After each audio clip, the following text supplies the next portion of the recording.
Okay, just because you ask nicely, here's part two. It's story time with Catalina. Meet the Drews. Jonathan, Miriam, and Jessica, the miracle baby. Life was good for this family, but they forgot to count their blessings. You see, the Drews had a problem. Jessica was growing up like any child, smart and healthy, and she had an amazing touch with spiders, especially the Wondagore widow. This whole family was crazy for spiders. Couldn't be me. On the other hand, their professional life was affected. After years of hard work, Jonathan had nothing to show for, so his partners, co workers, and employees abandoned the project one by one. This was a cause for great stress, and Jonathan didn't know how to handle it. He started to lash out on Miriam. Their marriage was falling apart through these trying times. One day, out of nowhere, little Jessica had an episode where she fell ill, completely blacked out. She woke up later and she seemed to be okay.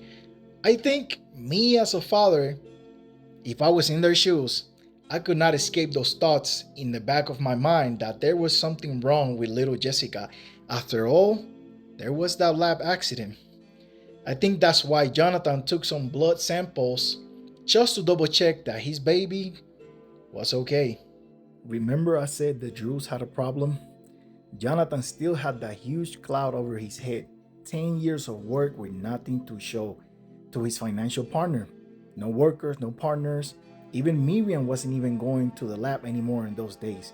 He was really desperate to find out what was wrong with his daughter, so he finally ran her blood through the tests he had developed through his research.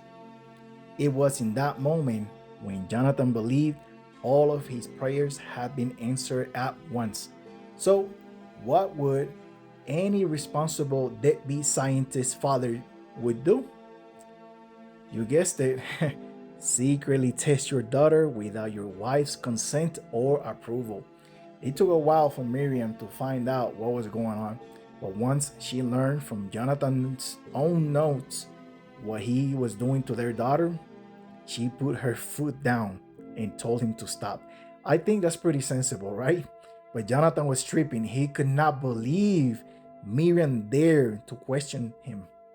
Little Jessica's spider DNA was the answer to all of his problems, and he was going to exploit that no matter the cost. Miriam was like, oh, he for real. Jessica, run, get out of here. Jonathan was in his Mike Myers arc. He followed Jessica into the lab, and Miriam tried her best to persuade him to stop, so she got smacked in the face for her troubles.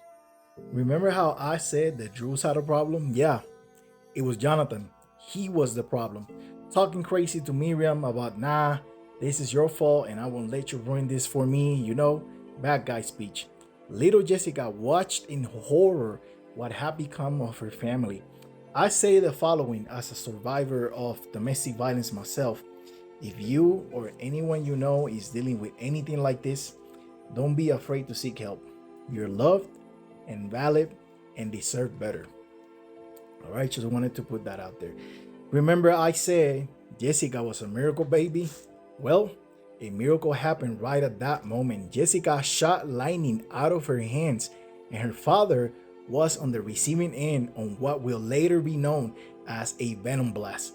These dramatic events come to a close with little Jessica passing out from using her powers for the very first time.